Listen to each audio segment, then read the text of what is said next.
ഞാൻ വിവാഹം കഴിക്കാത്തത് വേറെ ഒന്നും കൊണ്ടല്ല ബ്രോ. ഇപ്പൊ പല കുടുംബത്തിനകത്തും പ്രശ്നങ്ങളല്ലേ.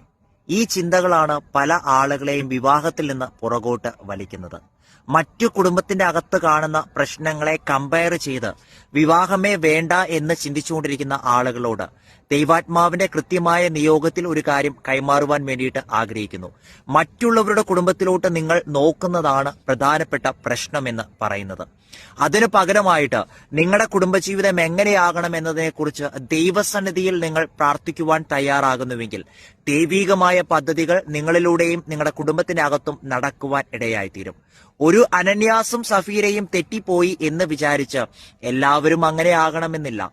എന്നാൽ അതിൽ നിന്ന് മറ്റുള്ളവരുടെ ജീവിതത്തിൽ നിന്ന് കേൾക്കുന്ന കാര്യങ്ങൾ, നാം അനുഭവിക്കുന്ന കാര്യങ്ങൾ അത് കണ്ട് പഠിക്കുകയും അത് നമ്മുടെ ജീവിതത്തിൽ ശരിയായ രീതിയിൽ കാര്യങ്ങളെ ക്രമീകരിച്ച് മുന്നോട്ട് പോകുകയും ചെയ്യുന്ന സമയത്താണ് ഓരോ കുടുംബജീവിതവും ധന്യമാകുന്നത്.